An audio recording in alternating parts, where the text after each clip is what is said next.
involuntarias, hiperexcitación de la placa mioneural. Y es importante que lo sepan porque también estos dos, justamente a propósito, los tres temas que yo tengo a cargo, tienen un componente diagnóstico clínico bastante evidente. Le voy a mostrar algunos casos incluso que ha habido en el hospital Hipólito Unanue, que uno a veces por no tomar las cosas correctamente o no hacer una buena historia clínica, generamos errores en el diagnóstico. El botulismo entonces es producido por una bacteria también anaerobia, ojo, anaerobia, que básicamente la bacteria no es la que produce el daño, sino las toxinas que produce esta bacteria, ¿de acuerdo? Y hay algunos países que son endémicos, como Rusia, Japón, Canadá, Suecia, en los cuales predomina el Clostridium botulinum y la toxina es el tipo E, que es el que, digamos, no produce formas tan graves, pero básicamente asociado al consumo de pescado. Por ejemplo, en Hawái es endémico, sobre todo el botulismo de lactantes, que ya fue descrito incluso desde 1976. El reservorio puede estar en cualquier parte, sobre todo en zonas de excrementos de animales herbívoros, en tierra virgen, vegetales, en las frutas. Incluso algunos seres humanos podemos ser portadores asintomáticos del germen en las heces. Y la susceptibilidad nuevamente es universal. Aquí no interesa el estado inmunológico del huésped. Cualquiera puede hacer botulismo en las formas graves y se da por ingesta de alimentos contaminados con estas toxinas o con sus esporas a través de heridas o por vía inhalatoria, incluso también puede ser usadas en bioterrorismo, ¿de acuerdo? Pues también hay esporas. Sin embargo, aquí no hay transmisión de persona a persona, por eso es que no hay profilaxis para los trabajadores de salud que tengan contacto con un paciente con botulismo. Entonces le dije que la toxina en la que hace el daño, y básicamente son varias, pero principalmente el cuadro clínico es parálisis motora. ¿De acuerdo? Que vamos a ver algunas características que es básico. En el caso clínico vamos a meter un montón de datos ahí, de AGA, de electrolitos, un montón para que ustedes se rayen. Pero si acuerdan tres palabras que voy a mencionar más adelante, el diagnóstico es clínico, sin necesidad de hacer ningún tipo de estudio serológico. Parálisis, esa es la bacteria. Y básicamente ahí lo que genera la bacteria es bloqueo de la producción de acetilcolina en la placa presináptica. Entonces no hay acetilcolina, no hay entonces el neurotransmisor, por lo tanto no se da el movimiento en la placa mioneural y por lo tanto hay parálisis. ¿De acuerdo? Parálisis. Y las toxinas son varias, pero principalmente tenemos las toxinas A, B y F. La A es la que produce más, digamos, es la más resistente y la que causa más daño. La forma más severa es la toxina A. Y hasta ahora la toxina botulínica sigue siendo una de las más tóxicas, de las más dañinas en el reino animal, a tal punto que para matar a un hombre necesitamos 0.01 a 0.012 miligramos. Imagínense que venimos con un gramo de toxina botulínica. ¿Cuántos miles podemos fallecer ahí? Por eso es importante, porque también se puede utilizar como arma en bioterrorismo, como ya lo había mencionado. Y a veces pues hay enlatados que no tienen las características adecuadas del envasado, y entonces obviamente pueden haber algunas bacterias ahí, como está cerrado y el germen es anaerobio, no necesita oxígeno para proliferar y entonces va a producir las toxinas respectivas. En los niños se ha hecho bastante relación el consumo de miel de abeja, pero la miel de abeja obviamente no pasteurizada, que también puede generar problemas en los niños, sobre todo en Hawái, como les había mencionado inicialmente. Ahí están los 8 tipos de toxina. El A, B, E y F principalmente afectan al ser humano, y la A es la que es mucho más severa por ser más potente y más resistente al calor. Y la clínica, y aquí está el kit del asunto, ¿de acuerdo? Es una afectación neurológica inicialmente y es descendente, afecta pares craneales superiores, pues hay problemas primero inicialmente oculares, diplopia, puede haber caída de los párpados, midriasis, progresivamente va afectando nuestros pares craneales más inferiores y entonces podemos determinar que hay una parálisis descendente. Primer punto, descendente. Si es una parálisis ascendente es imposible que sea botulismo. Descendente. Pero además debe afectar ambos lados, debe ser simétrica. ¿De acuerdo? Descendente, simétrica y bilateral. Afecta ambos lados. Descendente, simétrica y bilateral. Si no hay eso, no es botulismo. Y ustedes pensarán que esto es algo tan sencillo, pues les cuento el caso que sucedió hace como 4 años en Hipólito Unanue, un paciente en UCIN. Nos llaman a nuestra consulta, justo voy yo, y los pacientes que ellos diagnostican, según ellos, era botulismo porque le pidieron una prueba de toxinas que mandaron no sé a dónde y sale positivo, entre comillas, cosa que no está en la historia clínica, pero alguien puso en la evolución positivo para botulismo. Por si acaso, las antitoxinas, el antídoto de inmunoglobulina no está disponible en el Perú. No sabemos de dónde, pero la familia se consiguió de Argentina, hicieron tener un montón de plata, compraron la ampolla, le colocaron y el paciente no mejoraba. Recién nos llaman por eso, porque no había mejorado con la inmunoglobulina. Entonces me pongo a ver un poco más la historia clínica más detalladamente, porque yo sí veo parálisis, pero era una parálisis asimétrica, ¿de acuerdo? Y el paciente era agricultor, y una semana antes del cuadro clínico, incluso días antes, había estado fumigando. ¿Y qué fumigó? Con malatión, es un órgano fosforado. Diagnóstico, intoxicación por órgano fosforado y no botulismo. Simplemente por no acordar estas tres palabras: simétrica, descendente, bilateral. ¿De acuerdo? Esa es la clase. Si ustedes se acuerdan esto, va a ser sencillo. Ojo, la infección no da fiebre. Y no hay compromiso cortical. ¿Qué significa? El paciente está paralizado, pero está completamente consciente. Es consciente de todo su entorno. Él siente cuando le ponen el catéter, todo lo que ustedes quieran. Está despierto, pero no se puede mover. Entonces no hay compromiso cortical y no hay fiebre, otro dato importante del cuadro clínico. El periodo de incubación es corto, de horas, dependiendo de la cantidad de toxina y el tipo de toxina. Si hay buena cantidad, es el tipo A, obviamente será la forma más severa y con un periodo de incubación más corto. Y entonces significa que a menor cantidad de toxina, el periodo de incubación será más corto, y a menor periodo de incubación, la forma será más grave.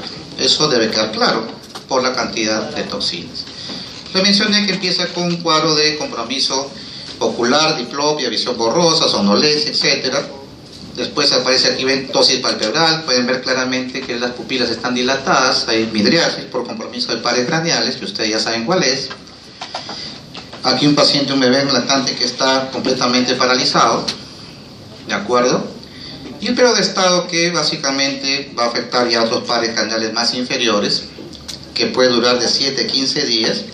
El compromiso puede ser hasta distal, puede cardiovascular, incluso hasta compromiso urinario, cuando ya afecta planos más inferiores en la forma descendente, como había mencionado, pero es menos frecuente.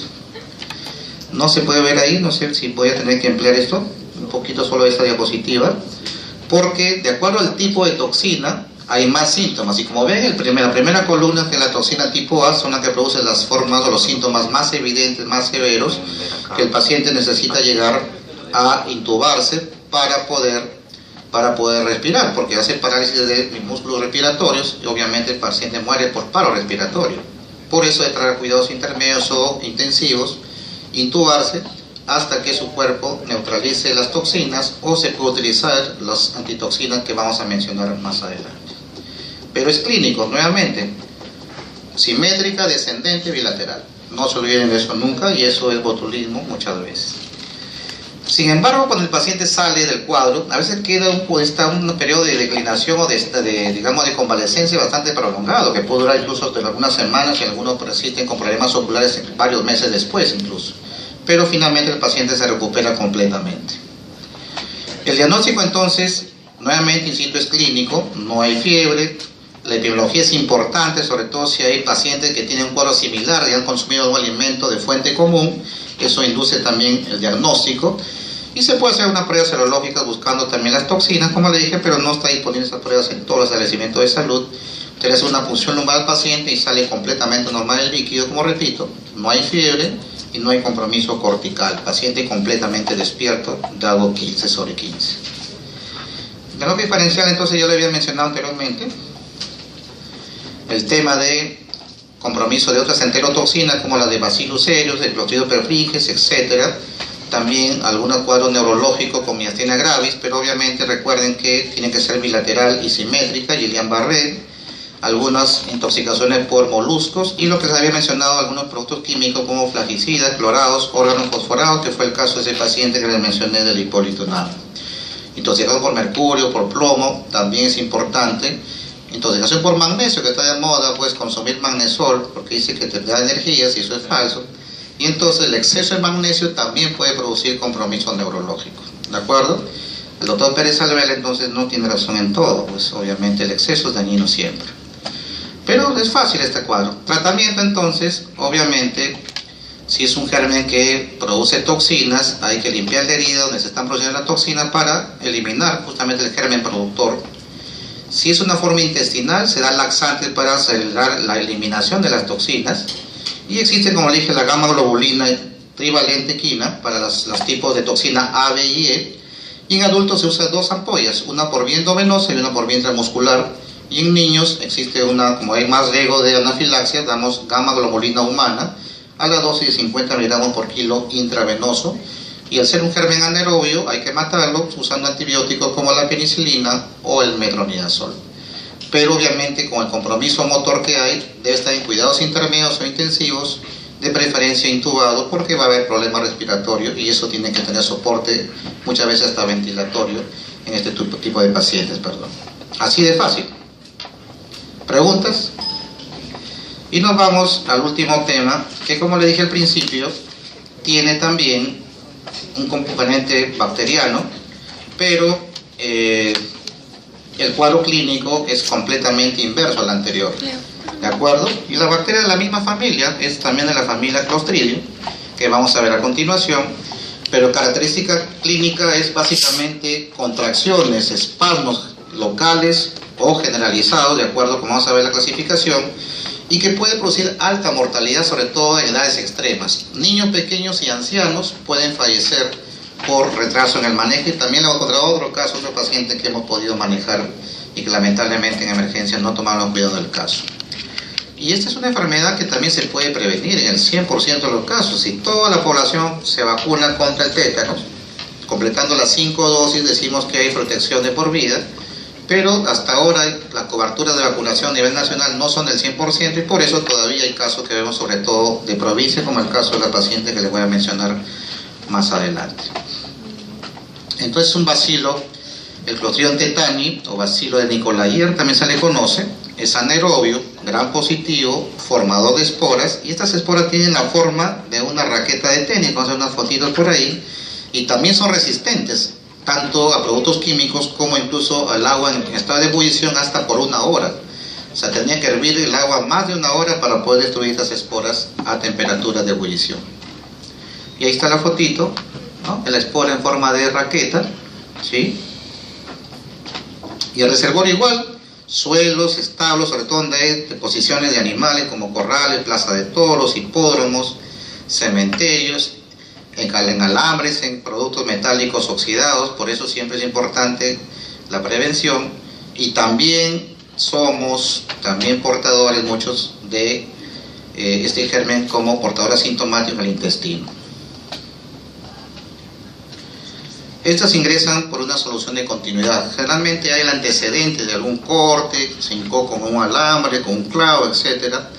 Aunque un 10 a 20% de los casos no refieren ningún tipo de accidente punzante o punzocortante.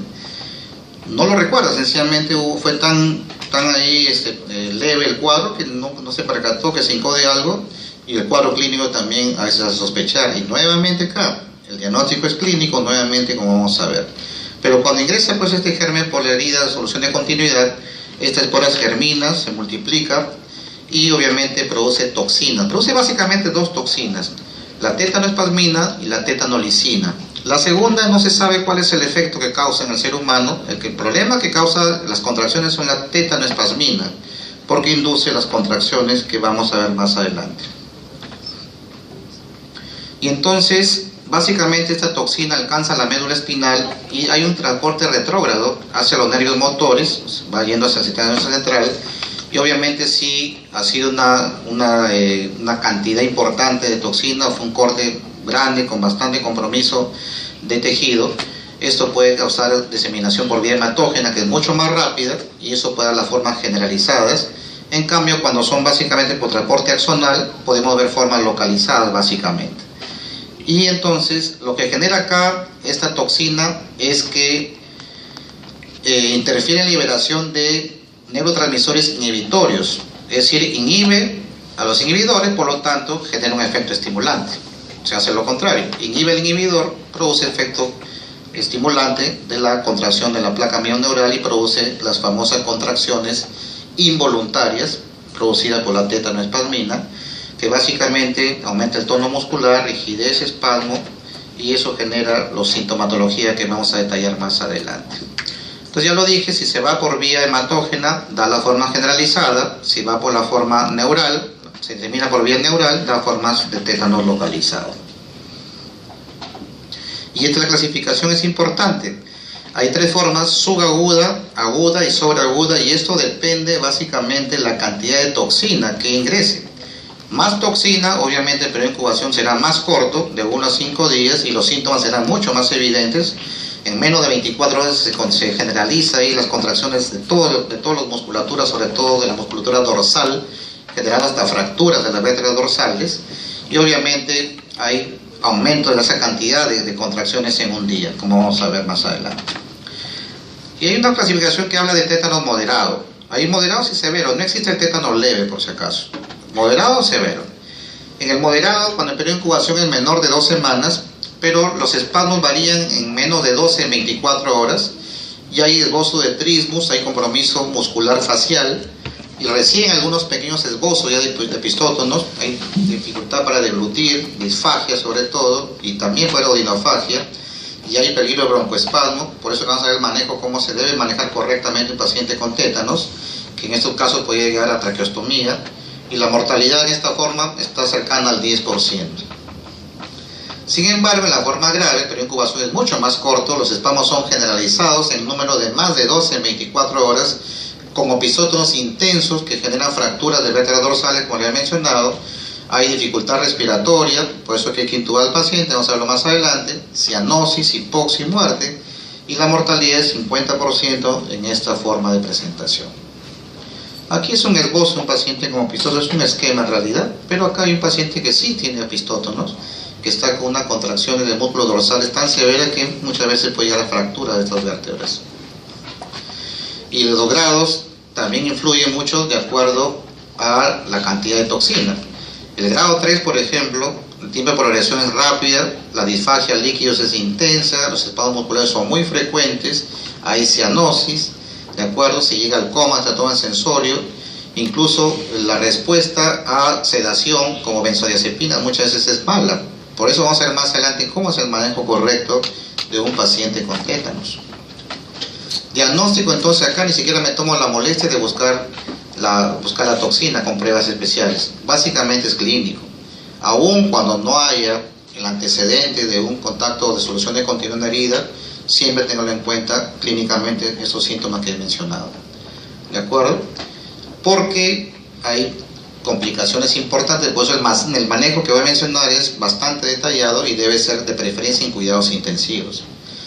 Hay espasmo laríngeo, hay asfixia, por eso que muchos pacientes requieren traqueostomía o intubación precoz, intubación endotraqueal precoz, neumonía por aspiración, por eso necesita la ventilación mecánica, que puede llevar también a neumonía por la ventilación, pero son necesarias, con atelectasias, produce trombosis venosa, por eso vamos a ver el tema del manejo con anticoagulantes, tromboembolismo pulmonar, trastorno de ritmo cardíaco, puede haber taquiarritmias o bradiarritmias, hipertensión o hipotensión, y también hay medicamentos que debe utilizar un paciente con tétano severo principalmente. También el paciente queda postrado, hay úlceras de cúbito, infecciones urinarias, hay que recurrir al sondaje vesical, la fractura que hemos mencionado, el paciente no puede deglutir y hace úlcera péptica y gastritis erosiva con hemorragia digestiva que complican todo el panorama del paciente. Y entonces se debe manejar correctamente. Y antes de eso les explico ese caso que vimos en Hipólito Unanue. Una paciente de adulta mayor, de más o menos 70 años de edad, traía también de la Sierra de Lima, de Huarochirí, uno de esos sitios, que viene como una tabla, estaba completamente rígida. Había trismus, había algo de epistótonos, estaba rígida completamente y tenía una herida infectada en el miembro inferior. O sea, esos tétanos. Hasta el mismo médico de guardia llama, porque es un tétano, llama para sugerencias. Y yo voy y dejo todo lo que está ahí, porque eso es lo correcto, debe ser un tétano generalizado. Cuidados intensivos, llamar a UCI para intubación endotraqueal, le puse ahí aislamiento en zona de de luz y sonido, porque son estímulos para las contracciones, hay que aislar al paciente, hay que colocarle sonda nasogástrica con una adecuada nutrición, pues las contracciones generan consumo de energía, el paciente requiere una dieta hipercalórica, ¿de acuerdo? Hay que utilizar ahí la traqueostomía si es necesaria, hay que debridar la herida, hay que dar antibióticos, ranitidina para evitar la gastropatía que me he dicho, el diazepam se usa para prevenir un poco las contracciones como relajante muscular. Recuerden que las benzodiazepinas tienen triple efecto, son ansiolíticos, son, ¿qué más? Hipnóticos y además relajantes musculares. Por eso se dan los benzodiazepinas. Y también tratamiento específico, hay inmunoglobulina humana específica, 500 unidades de la dosis correcta, un cuarto se coloca alrededor de la herida y el resto por vía intramuscular lejana a la lesión inicial. Y obviamente el manejo es necesariamente en la UCI, acuérdense eso. O sea, el paciente llegué y me ocupé como 2 hojas de la interconsulta para dejar con detalle las indicaciones. Eso fue a las 8:30, un cuarto para las 9 de la mañana. A las 12 mi residente me informa que seguía ahí en la observación de emergencia y no le hacían nada hasta ese momento. A las 12:30 el paciente hace paro respiratorio. Recién corriendo a poner el intubado, todo. Finalmente la paciente murió. Eso porque no se tomó realmente el caso como debe manejarse. Tétano generalizado es UCI. Aún cuando la paciente despierta, esté orientada, cosa que no suele pasar en la forma generalizada, debe pasar a UCI y pasa a tener todo el manejo que he mencionado acá. Incluso vemos acá que el diazepam se puede poner por infusión continua para tratar de tenerlo dormido al paciente y tratar que el músculo esté relajado y haya menos contracciones, de tener monitor cardíaco por las taqui o bradiarritmia que he mencionado. Los ataques de hipertensión se puede usar propanolol o labetalol por vía endovenosa. Las trastornos de arritmia se puede usar clonidina. Y el paciente debe estar bien manejado en balance hídrico estricto, con control de funciones, control adecuado de la nutrición, electrolitos, glucosa, etcétera, porque el paciente obviamente puede fallecer y la mortalidad es alta cuando son extremos de la vida. 2 casos que les he mencionado de patologías diferentes, pero que el error fue no hacer una buena historia clínica en el primer caso y en el segundo caso porque no siguen las indicaciones que uno deja. Si no están llamando para no hacer caso de indicaciones, no llamen, pues no tiene sentido que la entreconsulta de infectos si no hacen lo que estamos poniendo en la entreconsulta. Y el perjudicado fue el paciente porque al final el paciente no lo va a contar. Falleció por un manejo inadecuado de un tétanos generalizado que a vista de todos, todo el mundo sabía que era tétanos, pero clínicamente era de tétanos generalizado. Y había la herida infectada, con secreción purulenta. Entonces, eso no debería pasar. Ustedes cuando estén de guardia, de internos, de residentes, si llega un paciente con tétanos generalizado, deben hacer todo esto o el paciente se va a morir. Así de simple. Si tuviesen alguna pregunta, si no, les agradezco por la atención. Gracias.